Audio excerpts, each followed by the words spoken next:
UPI पर कोई GST नहीं। 2,000 रुपए से ज्यादा के पेमेंट भी यूजर्स के लिए होंगे फ्री। व्यापारियों को देने पड़ सकते हैं अलग से कुछ चार्जेस। रेगुलर ट्रांसफर पर नहीं होगा कोई असर।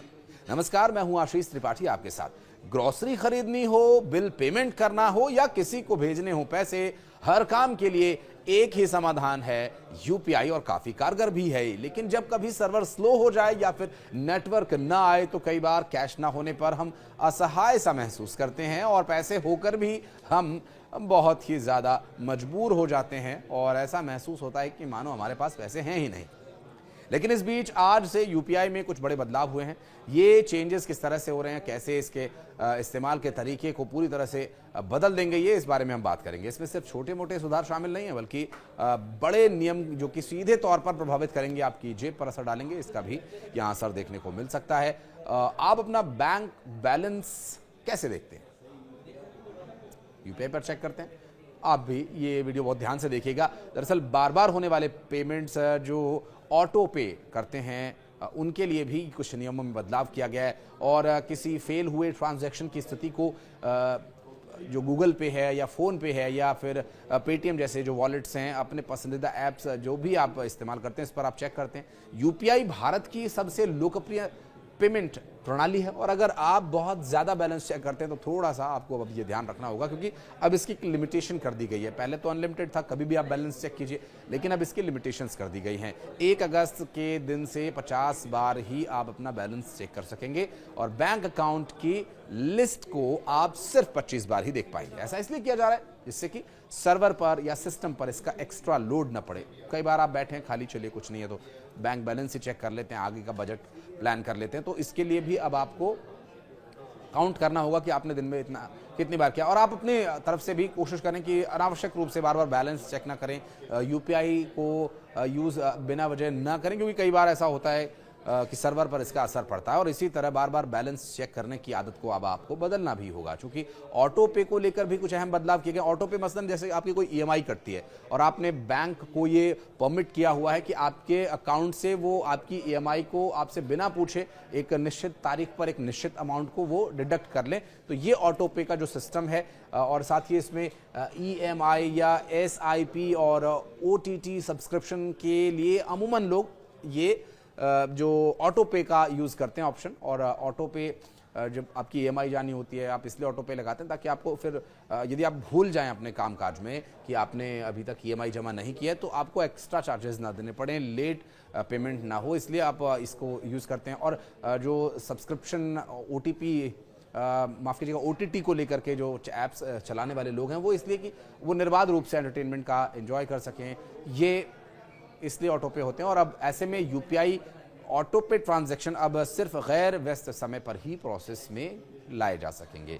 सुबह 10 बजे से पहले, दोपहर 1 बजे से 5 बजे के बीच और रात 9:30 बजे के बाद। इसका मतलब यह है कि अगर आप अपना कोई ओटीटी प्लेटफॉर्म रिचार्ज करना चाहते हैं या उसको कंटिन्यू यूज़ करना चाहते हैं, तो 11 बजे जो अब एक ओटीटी प्लेटफॉर्म नेटफ्लिक्स है जो 11 बजे ऑटो पे के माध्यम से सब्सक्रिप्शन देता है, वो अब इसी टाइम पर सब्सक्रिप्शन ऑटो पे यूज़ कर सकेंगे, क्योंकि इससे पहले सर्वर बिजी होने की वजह से ऑटो पे की प्रक्रिया को बंद किया जाएगा। लिहाजा रिमाइंडर सेट कर लें ताकि पेमेंट में आपको देरी ना हो, ईएमआई हो या फिर ओटीटी प्लेटफॉर्म का सब्सक्रिप्शन। तीसरा बदलाव ये कि फेल हुए ट्रांजैक्शन को अगर आपका यूपीआई पेमेंट अनसक्सेसफुली यानी फेल हो जाता है, तो फिर आपको उसका स्टेटस चेक करने के लिए सिर्फ 3 बार ही मौका मिलेगा। हर कोशिश के बीच 90 सेकंड्स का इंतजार करना होगा। यह बदलाव सर्वर पर लोड को कम करने के लिए किया गया है। और एक सबसे महत्वपूर्ण बदलाव यह है कि अब आपको पैसे भेजते समय हमेशा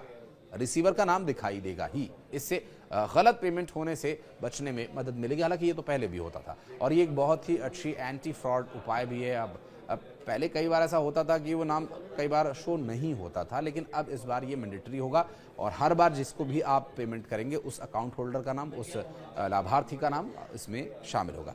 अब इसका मतलब ये है कि अब आपको पेमेंट करते समय और भी ज़्यादा सावधानी बरतने का मौका मिलेगा। अगर आप पेटीएम, फ़ोन पे, गूगल पे यूज़ करते हैं तो भारतीय राष्ट्रीय भुगतान निगम यानी एनसीआईपी के द्वारा कुछ पाबंदियां हैं। अगर आप पेटीएम, फ़ोन पे या गूगल पे यूज़ करते हैं तो भारतीय राष्ट्रीय भुगतान निगम यानी एनपीसीआई कुछ सीमाएं उन्होंने लगा दी है। दरअसल यहाँ कुछ बदलाव भी किए गए हैं जिनके बारे में आपको जान लेना चाहिए। दरअसल अप्रैल 2025 के बाद से इनके दाम नहीं बदले हैं। तो यूपीआई पेमेंट के अलावा कुछ और भी बदलाव हो रहे हैं, चलिए उनके बारे में भी बात करेंगे। दरअसल अप्रैल 2025 के बाद से सिलेंडर्स के दाम नहीं बदले गए हैं और अप्रैल 2025 में जो आखिरी बदलाव हुआ था उसके बाद से अब तक इनके दामों में बदलाव नहीं हुआ है।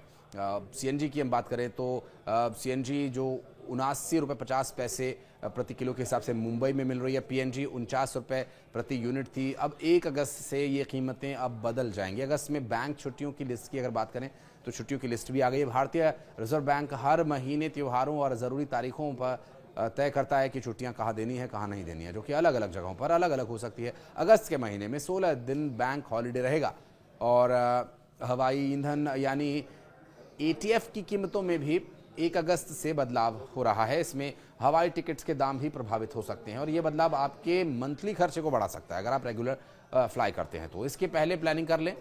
क्रेडिट कार्ड से जुड़े अहम बदलाव हो रहे हैं, उसके बारे में बात करें तो एसबीआई कार्ड यूजर्स जो कि 11 अगस्त से कुछ को ब्रांडेड कार्ड्स पर मुफ्त एयर एक्सीडेंट इंश्योरेंस भी अब इस पर ख़त्म हो रहा है और अब तक SBI, UCO bank, central bank, PSB, Karur Vysya bank और इलाहाबाद बैंक के साथ मिलकर के कुछ खास कार्ड्स पर 50 लाख से 1 करोड़ रुपए का इंश्योरेंस कवर देता था। अब ये सुविधा बंद हो गई है। कार्ड होल्डर्स को इससे झटका लग सकता है। दरअसल रसोई गैस की अगर बात करें तो रसोई गैस और कमर्शियल सिलेंडर्स के दाम में भी बदलाव हो सकता है। हर महीने की तरह 1 अगस्त को तेल कंपनी सिलेंडर की कीमतें तय करती हैं। जुलाई में 19 किलो के कमर्शियल सिलेंडर के दाम 60 रुपये कम हुए थे, लेकिन रसोई गैस की कीमत वही रही। अब उम्मीद यह है कि 1 अगस्त को रसोई गैस सस्ती हो सकती है, यानी आज से ये दाम में बदलाव हो सकता है। घरेलू बजट के लिए राहत होगी। वर्तमान में 14 किलो 200 ग्राम वाले घरेलू सिलेंडर में सबसे ज़्यादा कीमतें कहाँ से हैं, किन राज्य में, किन शहरों में है, इस पर भी हम बात करेंगे। तो सबसे ज़्यादा जो 14 किलो 200 ग्राम वाला सिलेंडर है वो सबसे महंगा बिहार पटना में मिलता है। 942 रुपये 50 पैसे का इस सिलेंडर वहाँ खरीदना पड़ता है लोगों को। दिल्ली में 853 रुपये का आप इसे खरीद रख सकते हैं, तो वहीं उत्तर प्रदेश की राजधानी लखनऊ में 890 रुपये 50 पैसे आपको इसके पे करने पड़ते हैं।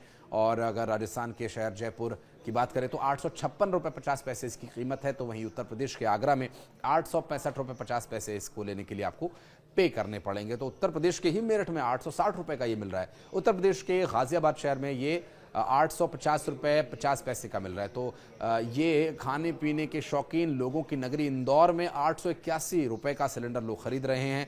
भोपाल में ये 858 रुपये 50 पैसे का मिल रहा है। पंजाब के लुधियाना में 880 रुपये देकर के लोग इसे खरीद सकते हैं। वाराणसी में इस वक्त इसके लिए 916 रुपये 50 पैसे चार्ज किए जा रहे हैं। तो ये दूसरा सबसे महंगा सिलेंडर यहाँ पर वाराणसी में मिलता है। गुरुग्राम की बात करें तो गुरुग्राम जैसे महंगे शहर में 861 रुपये 50 पैसे का ये मिलता है।